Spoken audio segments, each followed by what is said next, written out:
Meus queridos e amados irmãos, a graça e a paz do nosso Senhor e Salvador Jesus Cristo, estou aqui para mais um vídeo, para o meu, para o teu, para o nosso canal Teologando e Capacitando. E no vídeo de hoje eu quero dar sequência à nossa série de artigos escatológicos, né? Está sendo uma bênção para a honra e glória do Senhor. E hoje eu quero falar a respeito do dispensacionalismo.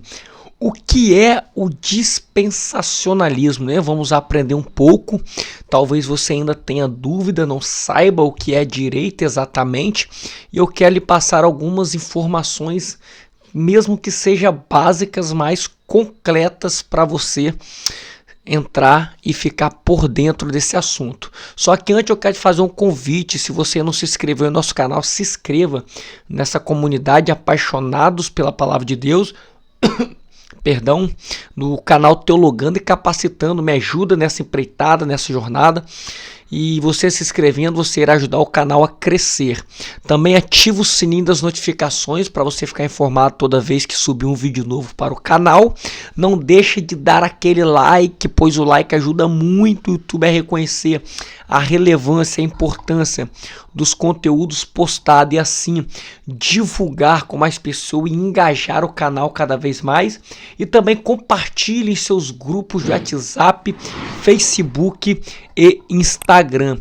Também joga lá no grupo da tua igreja, o grupo de membros, de obreiro. Eu sei que lá tem grupo de membro de obreiro. Joga lá, ajuda o canal a crescer. Vai ser benção e quem sabe você compartilhando nossos vídeos, você esteja ajudando alguém em sua caminhada cristã. Então, meus queridos irmãos, vamos falar, a respeito do dispensacionalismo. Antes de tudo, eu quero falar algo aqui muito importante. Existem duas correntes interpretativas das Sagradas Escrituras em seu desenvolvimento ou no plano de Deus para a história, podemos dizer assim, que é o dispensacionalismo e a teologia do pacto ou aliancismo, como muitos dizem. Então essas duas correntes se divergem. Eu quero falar a respeito do dispensacionalismo.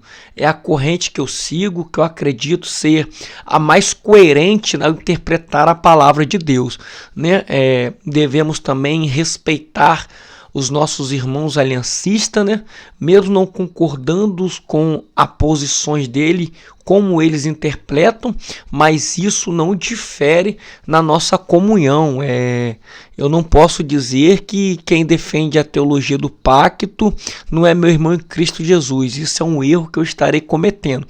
Então vamos entrar o que é o dispensacionalismo.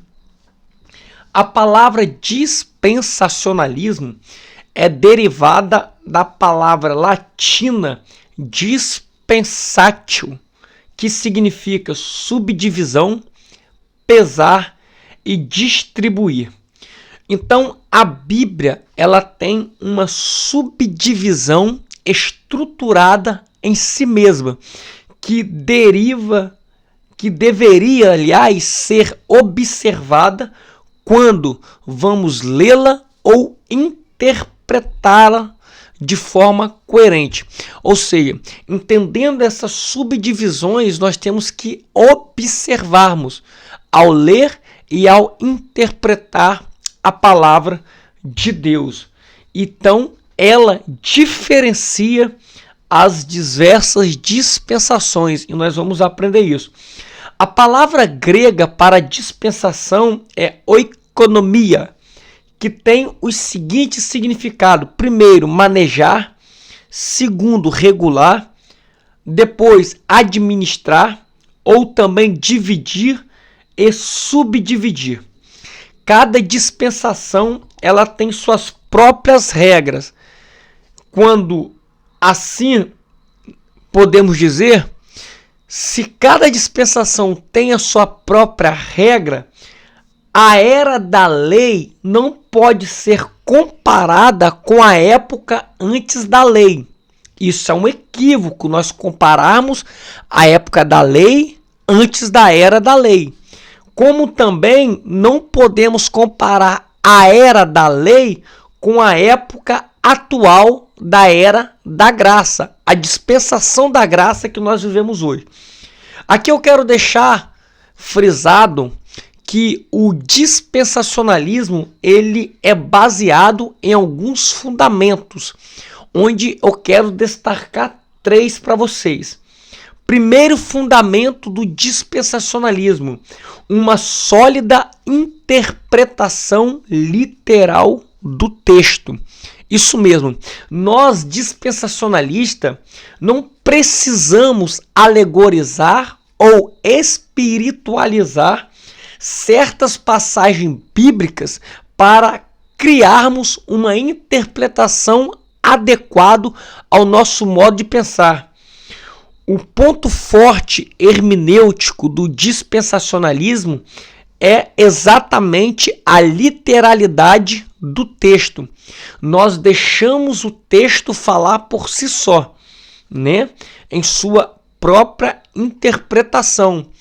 Ah, mas irmão Luciano, a respeito dos símbolos, das linguagens figuradas, os símbolos são símbolos adicionados, como podemos ver no livro de Apocalipse, mas porém com uma finalidade literal de acontecimentos. Então nós temos que entender isso aí. Então esse é o primeiro fundamento. O segundo fundamento do dispensacionalismo é a clara distinção entre Israel e igreja.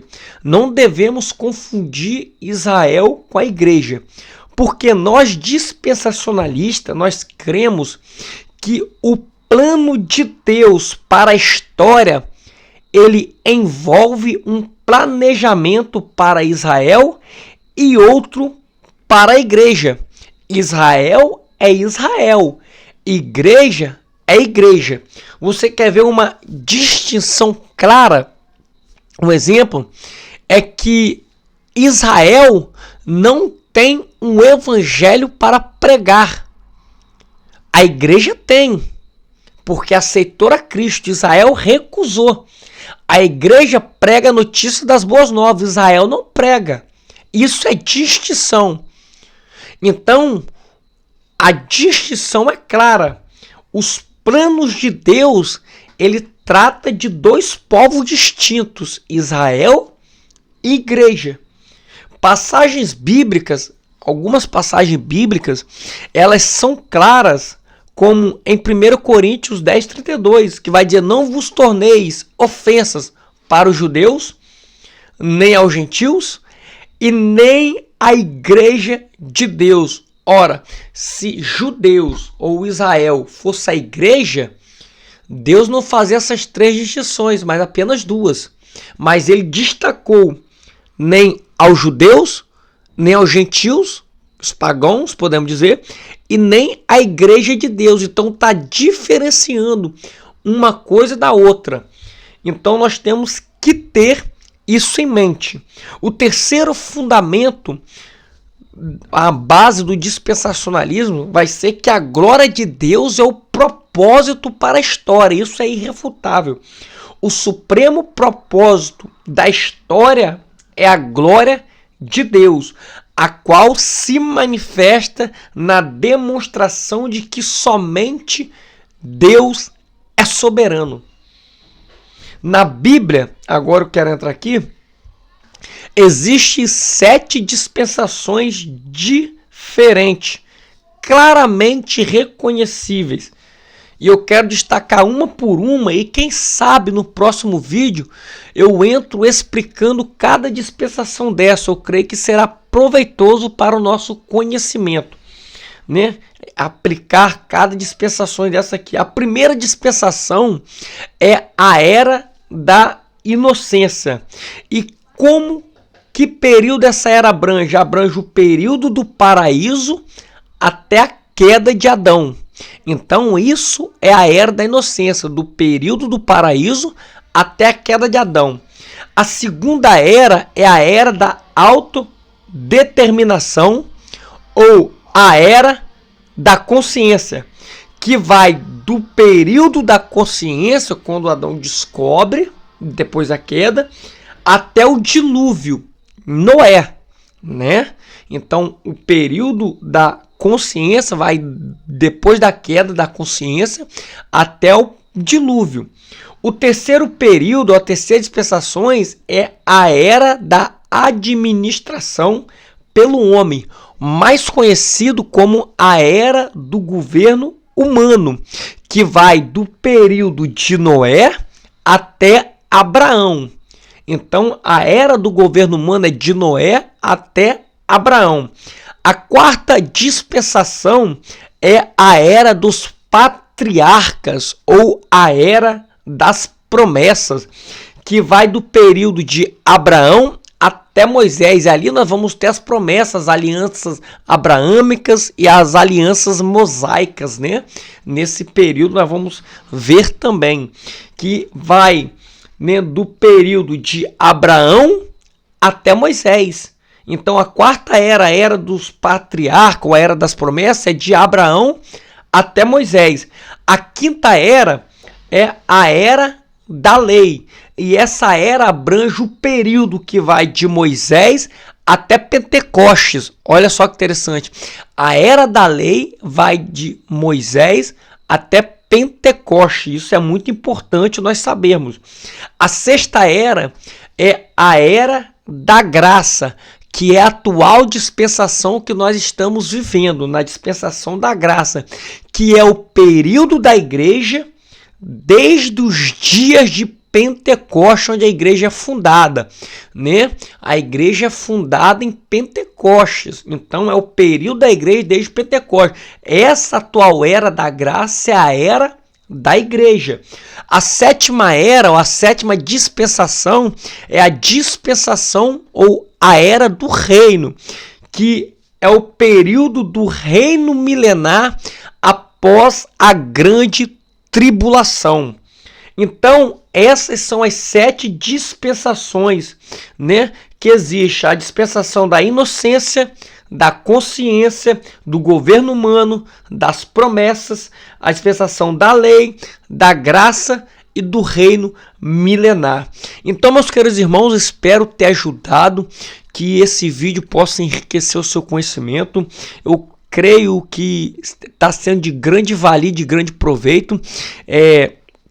Fica combinado, no próximo vídeo eu vou entrar com cada dispensações, mesmo que nós prolongamos um pouco a respeito desse período de dispensações, mas eu creio que vai ser de muita valia e que Deus possa lhe abençoar. Não esqueça de se inscrever no botãozinho abaixo, deixar o seu like, compartilhar, ajude o canal a crescer, que é de graça e você irá me ajudar muito. Até o próximo vídeo, em nome de Jesus. Amém.